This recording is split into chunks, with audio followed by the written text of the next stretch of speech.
Ops. Bom sábado a todos. É uma alegria retornar a esse local. Quero agradecer ao irmão Celso Braga pelo convite, mais uma vez, de compartilharmos a palavra de Deus. Saúdo a todos os irmãos do Motoclube Adventista, os motociclistas que estão aí representantes dos vários lugares e paragens desse país. Deus continue abençoando a missão de vocês. Estivemos juntos em algumas oportunidades, ali na Casa Publicadora Brasileira, quando eu era editor, por mais de 10 anos ali, e algumas vezes nós saímos para fazer entrega de livros com vocês, não é? E vinham pessoas de todos os lugares. Eu creio que mais de 300 motociclistas estiveram conosco ali em algumas vezes. E foi muito bom aquele trabalho nas cidades circunvizinhas, através daqueles livros distribuídos, só para o conhecimento de vocês, e o auxílio da Casa Publicadora Brasileira, os ônibus que saíam, os mais de 400 funcionários. Nós temos hoje uma igreja em Laranjal Paulista, temos outra igreja também ali junto à CPB, no Jardim Astória, e temos outra igreja que vocês muito nos ajudaram ali, próximo à cidade de Itapetininga, que foi aberta para a honra e glória do nosso Deus. Assim, as folhas de outono, não é? Espalhadas, jamais serão deixadas ao léu do vento, mas elas serão semeadas no coração das pessoas para aceitar o Evangelho. Quero saudar também o André Crepaldi, sua esposa, que estão conosco aqui hoje, para essa cerimônia especial à tarde, não é? Ele que foi um dos organizadores primeiros do Motoclube Adventista do Brasil. E para nós é um grande prazer também receber aqui amigos, irmãos, nessa manhã, e dizer a vocês da minha felicidade de estar de volta também ao país. Não sei o que o André e a esposa sentiram quando retornaram dos Estados Unidos durante esses dias, mas eu que estive esse primeiro semestre lá na Espanha, viu, André? Pastoreando a Igreja de Brasileiros em Madrid, eu pude sentir que quando retornar ao Brasil, o nosso arroz e feijão não tem igual em nenhum lugar do mundo. A gente sente saudade dele, porque lá as comidas são bem diferentes. E nos Estados Unidos não tem nem cardápio, é só fast food. Muito bem, irmãos. Nesse mês de setembro, nós temos, dentro da Igreja Adventista, no mundo todo, e principalmente na América do Sul, chamado o mês da primavera, porque é a entrada da primavera, e nós então canalizamos essa estação tão bonita, florida, que desabrocham as flores, exalam seu perfume em suas simetrias diversas e coloridos, para ter o batismo da primavera, de adolescentes, jovens e juvenis. Tradicionalmente, nós guardamos, reservamos esse mês para os batismos especiais, quando eles então vão desabrochar em sua vida juvenil ou adolescente, entregando o coração a Jesus Cristo. E nessa manhã eu gostaria de combinar dois fatores na mensagem bíblica. Primeiramente, o que é a verdadeira conversão em Cristo e como ela sucede. Quais são os passos para que a pessoa seja do mundo, das trevas, trazida para a verdadeira luz do Evangelho. E, em segundo lugar, combinar isso também com a nossa missão, que é de pregar e levar o Evangelho, seja qual for a forma, através do motoclube, através da Novo Tempo, através de um folheto, de um livro, de um sermão, de um estudo bíblico. Então, conversão e missão seria o tema desta manhã. E eu começaria pelo livro de João, no capítulo 3, uma história tão conhecida, mas eu gostaria de tirar alguns fatos, talvez novos, para a maioria de nós nesta manhã. Nesse encontro de Jesus com Nicodemos, São João capítulo 3, versículo 1 em diante, nós encontramos alguns ingredientes fundamentais de como se opera esse processo sobrenatural chamado novo nascimento ou conversão. Diz assim: havia entre os fariseus um homem chamado Nicodemos, um dos principais judeus. Este de noite foi ter com Jesus e lhe disse: Rabi, sabemos que és mestre, vindo da parte de Deus, porque ninguém pode fazer os sinais que tu fazes se Deus não estiver com ele. A isto respondeu Jesus: em verdade te digo, se alguém não nascer de novo, não pode ver o reino de Deus. Perguntou-lhe Nicodemos: como pode um homem nascer sendo velho? Pode, porventura, voltar ao ventre materno e nascer segunda vez? Respondeu Jesus: em verdade te digo, quem não nascer da água e do Espírito não pode entrar no reino de Deus. O que é nascido da carne é carne, e o que é nascido do Espírito é Espírito. Não te admires de eu te dizer: importa-vos nascer de novo. O vento sopra onde quer, ouves a sua voz, mas não sabes de onde vem nem para onde vai. Assim é todo o que é nascido do Espírito. Então lhe perguntou Nicodemos: como pode suceder isto? Acudiu Jesus: tu és mestre em Israel e não compreendes estas coisas? Nicodemos, que era um homem importante, rico, e mantinha um status perante a sociedade israelita como um dos seus principais ensinadores, pedagogos e líderes, ele permitiu que a sua ansiedade fosse maior do que seus temores. E rompendo com todo esse status que o cercava, ele procurou Jesus à noite para não ser visto por ninguém e não causar um escândalo. Jesus era uma pessoa que ensinava, era um mestre, mas ele era aquele que andava junto com os párias da sociedade. Ele andava junto com as prostitutas, ensinava elas, andava junto com os ladrões, ensinava eles, andava também junto com as pessoas que eram hostilizadas, à margem da sociedade, e comia com elas. E Nicodemos, sendo um homem líder do judaísmo, jamais ficaria junto a essas pessoas. Então, como poderia ele agora procurar o mestre para satisfazer a sua curiosidade? Então, ele procurou ir à noite. Há um ditado que diz que os covardes esperam a noite chegar para agir. Mas Nicodemos rompeu com seus temores, e a sua ansiedade de conhecer aquele mestre foi maior do que o seu medo, do que a sua covardia. Então ele procurou Jesus na calada da noite. E ali então se estabeleceu um diálogo. Nesse diálogo, quando ele chama Jesus de mestre, ele estava mencionando que Jesus não era menos do que ele, porque era também um grande professor. E ele já tinha ouvido falar dos ensinamentos, das pregações de Jesus Cristo. Por isso ele o chama de mestre, Rabi. E então ele pergunta: Senhor, o que eu devo fazer para que eu possa, essa era a pergunta que estava subentendida, estar um dia no reino dos céus, que você disse que é o reino do teu Pai. Mas Jesus, sabendo o que estava na mente de Nicodemos, quando ele é exaltado como mestre, ele responde assim: olha, Nicodemos, quero te dizer uma coisa.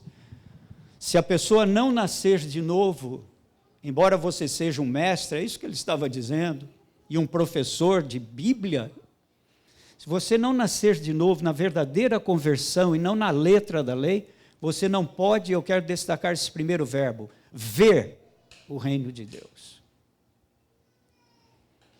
O que significa ver o reino de Deus? Em primeiro lugar, significa aceitar e compreender o reino de Deus. Então, em outras palavras, Jesus está dizendo a Nicodemos: aquele que entra em contato com a minha palavra, ele deve aceitar e compreender, para então ele entrar e receber o reino dos céus. Eu sou o caminho, disse Jesus, eu sou a verdade, eu sou a vida, ninguém vai ao Pai senão por mim. Quem tem o Filho vai ter a vida eterna. Tudo isso estava aqui encaixado em ver o reino de Deus. Mas Nicodemos aí, sem querer entrar muito na teologia do fato da conversão, ele vai para uma pergunta muito infantil para o mestre. Ele diz, Senhor, mas como eu posso novamente entrar no ventre da minha mãe e nascer de novo? Isso não é possível, né? Então ele vai pela lógica do raciocínio e não pela lógica do sobrenatural. E racionalmente ele estava certo em fazer essa pergunta. Pela lógica humana, ele estava perguntando, ninguém pode entrar novamente no ventre e nascer. Já nasceu uma vez da carne, naturalmente, carnal, não tem como. E Jesus então aqui ele mostra um outro verbo. Ele diz assim, em verdade, verso 5, em verdade te digo, quem não nascer da água e do Espírito, aí ele explica o que era o novo nascimento, e agora eu quero destacar o segundo verbo, irmãos, não pode entrar. O primeiro verbo foi ver, o segundo aqui é entrar no reino de Deus. Qual a diferença entre esses dois verbos? Primeiramente, na conversão, eu preciso compreender quem é Deus, o que é a Bíblia, quem é Jesus Cristo, o que é o plano da salvação, coisas básicas que eu tenho que aceitar para me tornar uma nova criatura e viver naquele novo ensinamento. Mas se eu não primeiro ver, eu não poderei entrar. Entrar quer dizer desfrutar, possuir o reino de Deus. Os dois passos estão intimamente ligados e um depende do outro, e um não é processado sem o outro. Se eu não compreendo, eu não farei parte do reino. Mas eu jamais farei parte do reino se eu primeiro não compreender e não aceitar. E Jesus disse que esse novo nascimento, essa transformação se dá não pelo raciocínio, pela lógica humana, não pelo esforço do ser humano, mas ele se dá de maneira sobrenatural, pelo Espírito Santo. Os irmãos evangélicos, principalmente os evangélicos pentecostais, fazem uma desassociação aqui.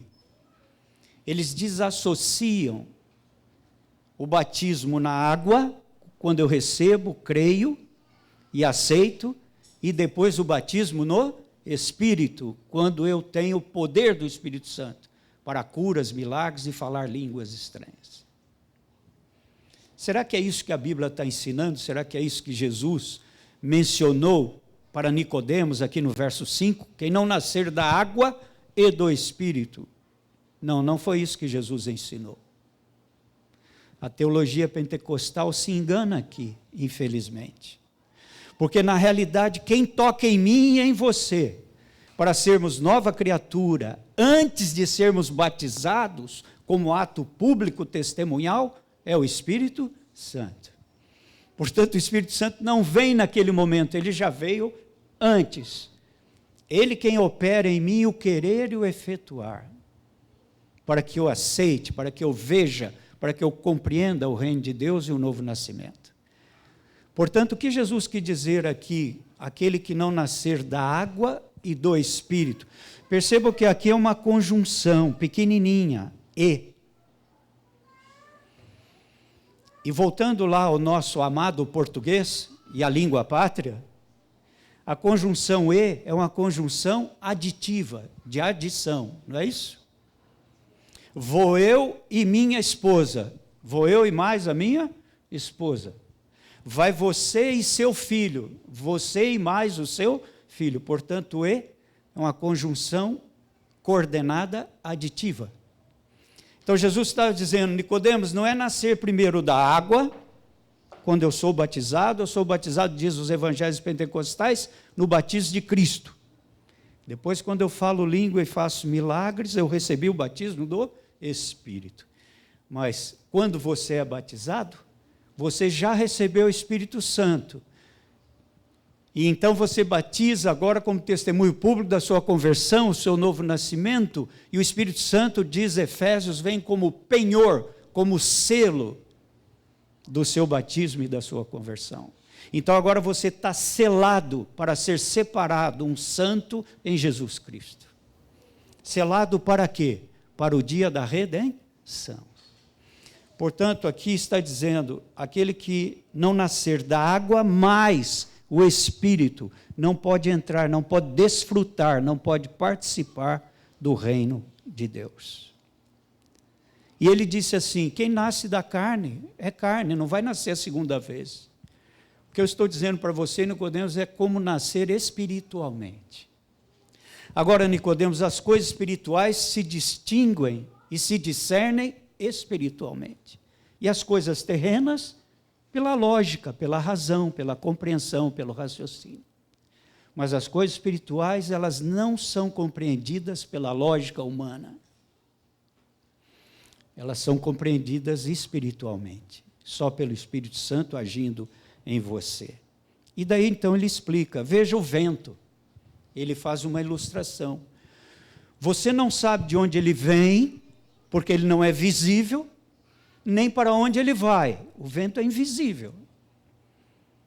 Mas você percebe a sua ação nas folhas das árvores. Você percebe a sua ação na janela e no tilindar dos vidros. Você percebe a sua ação nos cabelos. Você percebe a sua ação na sua roupa, quando ele é muito forte. Você percebe. Mas você não sabe de onde o vento vem, nem para onde vai. Isso é coisa de Deus. Assim é aquele que é nascido do Espírito Santo. É uma obra incompreensível, e cada um, Nicodemos, vai nascer em um tempo, de uma maneira e de um modo diferente um do outro. Se eu perguntasse aqui aos irmãos e amigos, quando vocês aceitaram a Jesus Cristo, como cada um nasceu de novo, nós ouviríamos lindas histórias de transformação. Deus buscou as pessoas, e Deus ainda busca as pessoas no determinado tempo de cada um, e da maneira de Deus. E perceba, a maneira de Deus é totalmente incompreensível para nós. Quem em sã raciocínio e com mente perfeita iria imaginar que para Israel escapar do faraó e dos seus exércitos, um mar se abriria? Quem em sã consciência, humanamente, imaginaria o mar abrindo? Ninguém. Então, as coisas de Deus, elas não são explicáveis muitas vezes. Elas são inexplicáveis, mas elas acontecem, como o vento.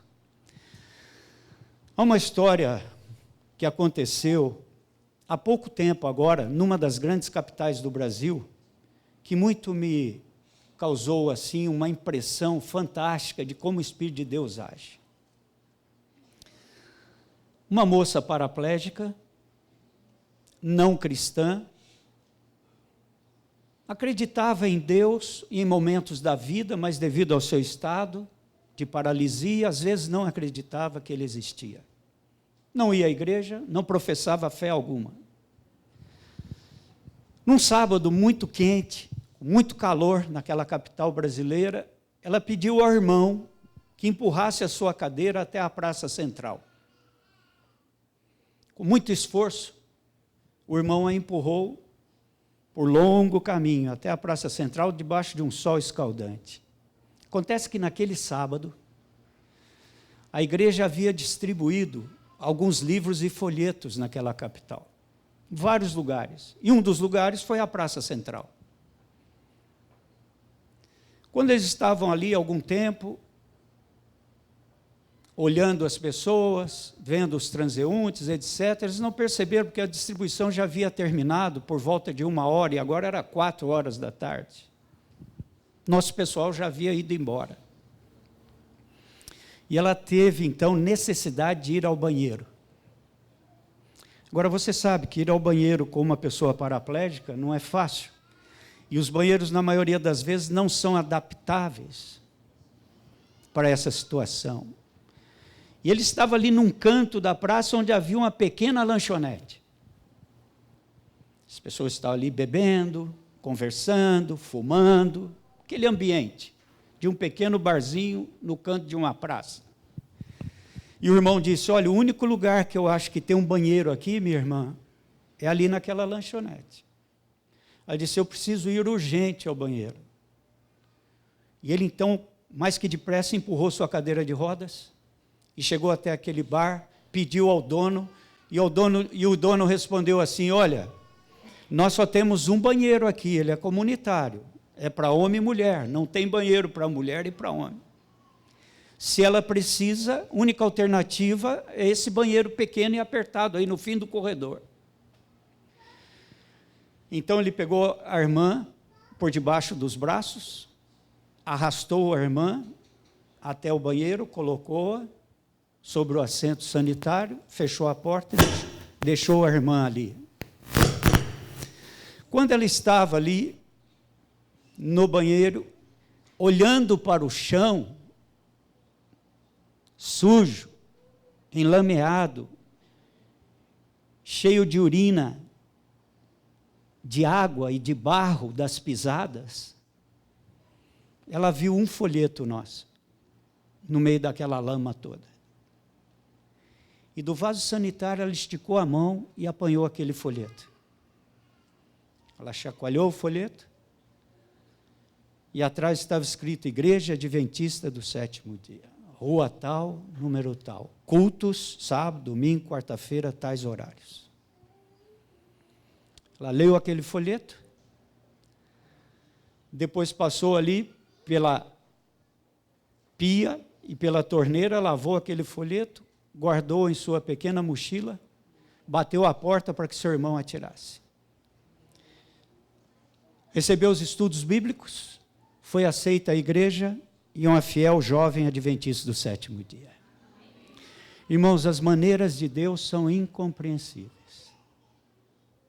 Quem em sã consciência iria imaginar que uma jovem, nessa situação, iria encontrar ali no meio daquela lama fétida, mal cheirosa, um folheto, que transformou numa nova criatura, dando esperança de que um dia ela estará no céu, sem o seu defeito físico. Ninguém poderia imaginar. O vento sopra onde quer, Nicodemos, ouve a sua voz, mas não sabes de onde vem nem para onde vai. Assim é todo o que é nascido do Espírito.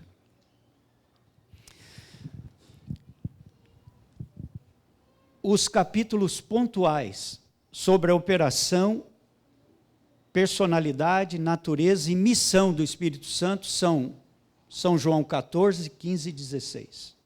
Esses 3 capítulos por excelência.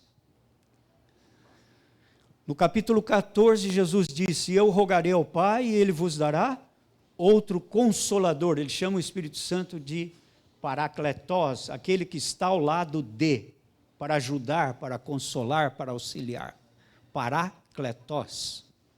Aquele que vai ser o teu auxiliador em compreender o Evangelho, em se tornar uma nova criatura, porque as coisas espirituais se discernem espiritualmente. E ele disse assim, quando ele vier, São João 16, quando ele vier, convencerá o mundo do pecado, da justiça e do juízo. Quer dizer, primeiramente, antes de eu ser batizado, para ver o reino de Deus, eu preciso compreender que sou pecador e necessito de um Salvador. O ateísmo evolucionismo diz que eu nasci do nada, me transformei em alguma coisa e hoje sou um ser evoluído.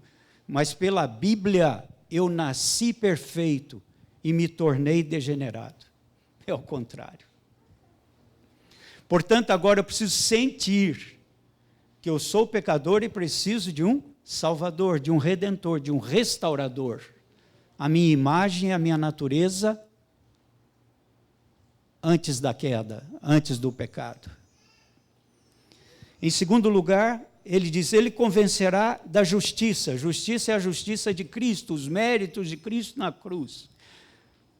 Aquele que tem o Filho vai ter a vida eterna. Aquele que não tiver o Filho e não aceitar que ele é Jesus, não terá a vida eterna. E o terceiro ponto, ele convencerá também do juízo. Quando ele vier, convencerá do pecado, da justiça e do juízo. Você pode viver nesse mundo da maneira que você quiser, você é livre. Você tem livre-arbítrio, mas lembre-se que um dia você vai enfrentar um juízo final. Não há problema, Deus te permite viver da maneira que você deseja, com Cristo, sem Cristo, sendo cristão ou não, fazendo coisas que Deus não aprova ou não, mas no fim todos enfrentarão um juízo. Os justos e os ímpios. Portanto, quem fala isso ao nosso coração é o Espírito Santo. Ele vos convencerá do pecado, da justiça e do juízo. Isso não é natural, isso é sobrenatural. Jesus diz assim, verso 12, se tratando de coisas terrenas, não me credes? Como crereis se vos falar das celestiais? Há muitas pessoas neste mundo que, quando você fala sobre futebol, política, principalmente nesses dias agora, economia, profissão, os ouvidos se abrem 100%. Mas quando você toca em coisas celestiais, os ouvidos parecem que se fecham. Eles não querem saber. E eu pergunto a você, qual o significado da existência?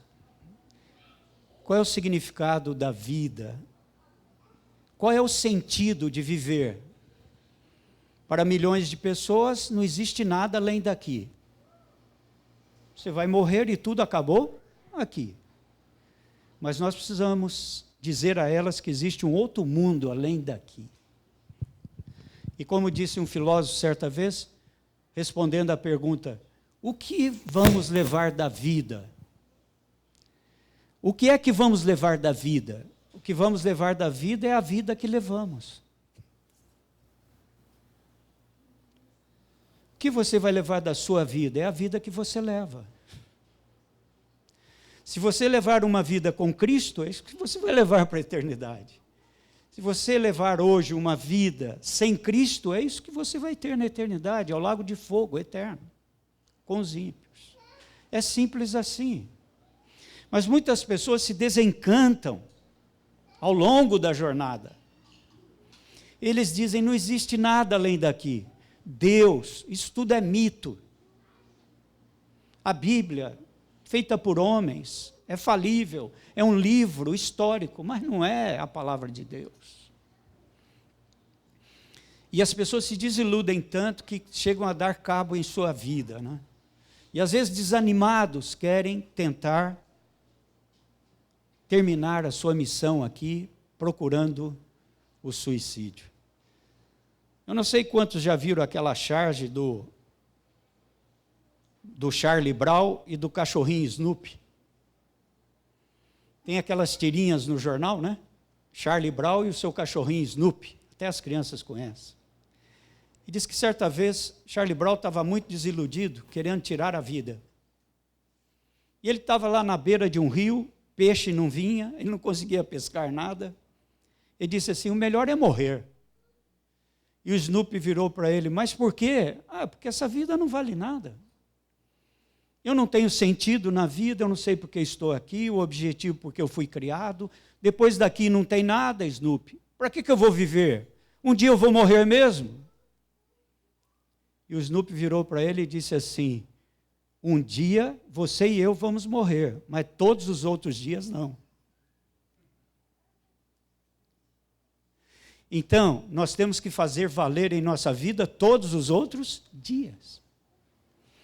E valer a vida com Cristo em todos os outros dias é que faz sentido para a eternidade. Porque sem Ele jamais nós vamos alcançar a eternidade.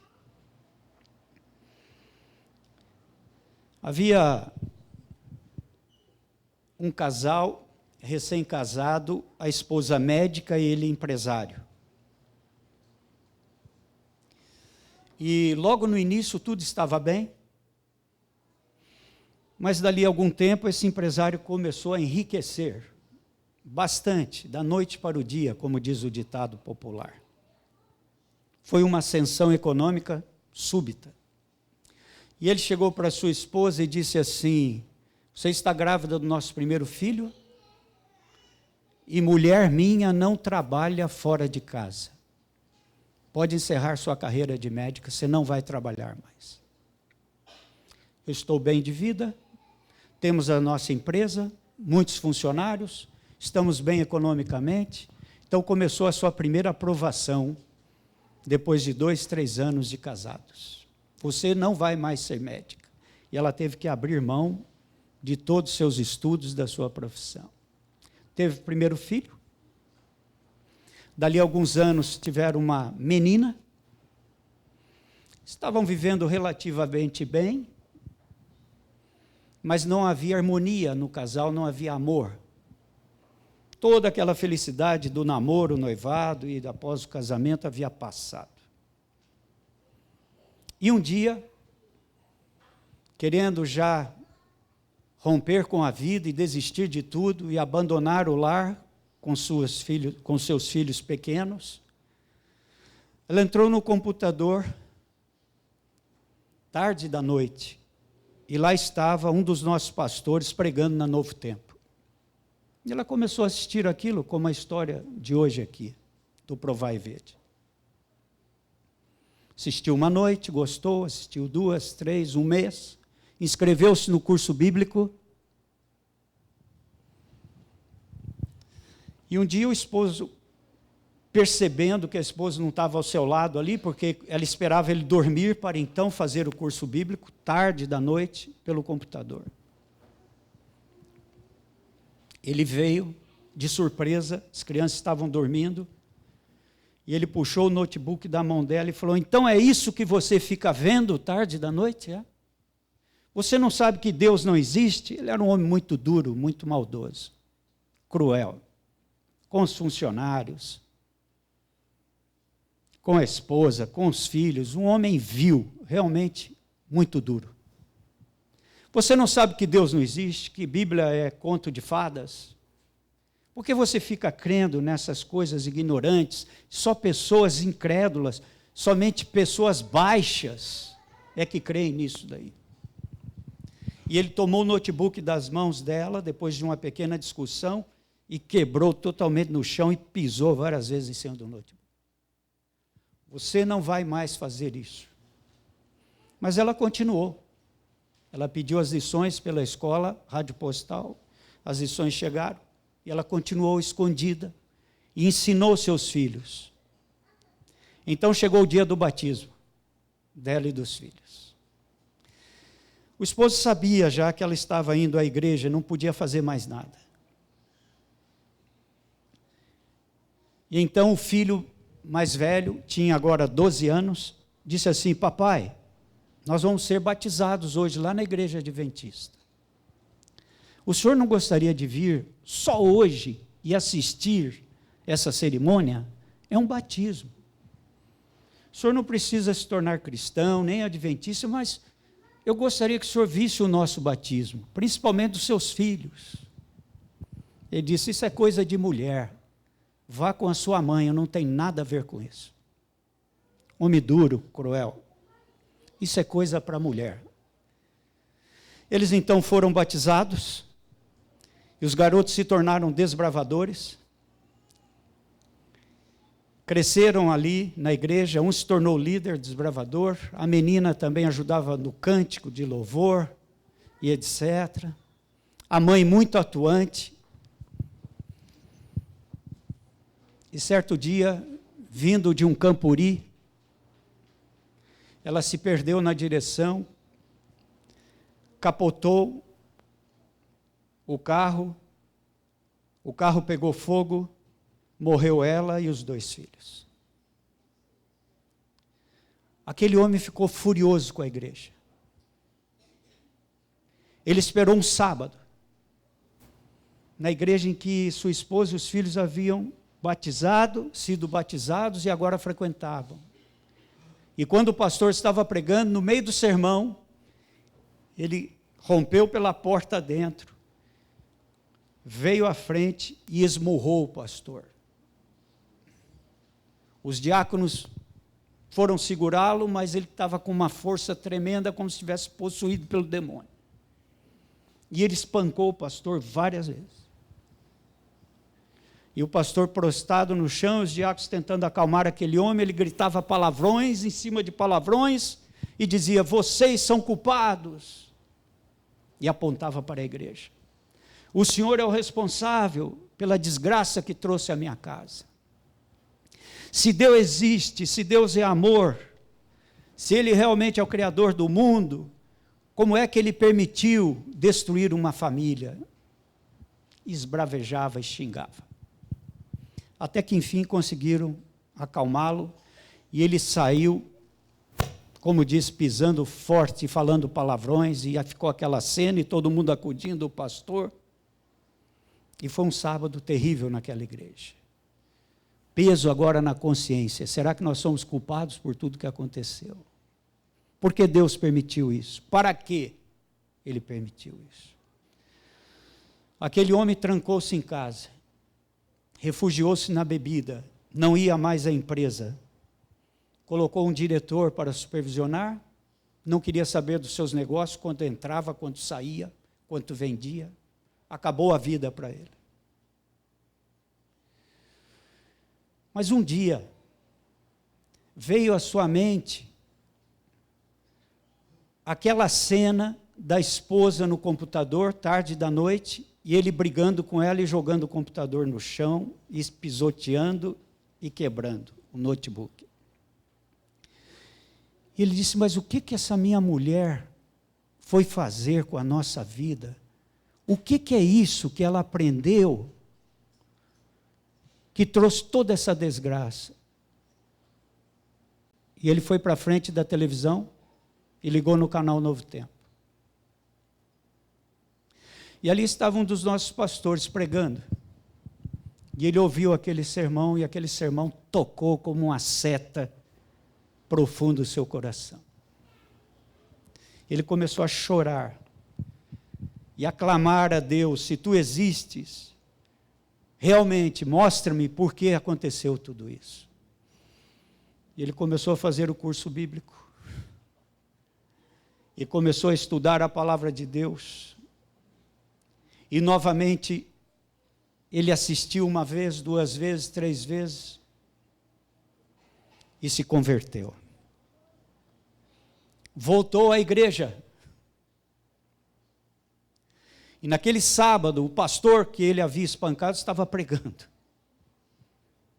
E quando ele viu aquele homem entrando pela porta, imagina a cena.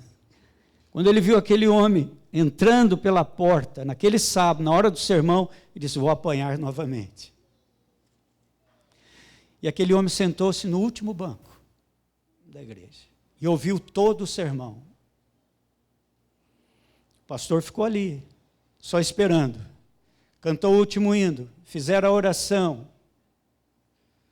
E quando ele estava à porta despedindo, todos saíram e aquele homem esperou para falar com ele por último. E disse: é agora, minha hora chegou.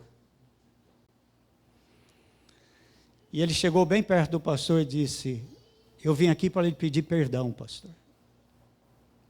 Porque eu era um ignorante, eu não sabia nada das coisas de Deus.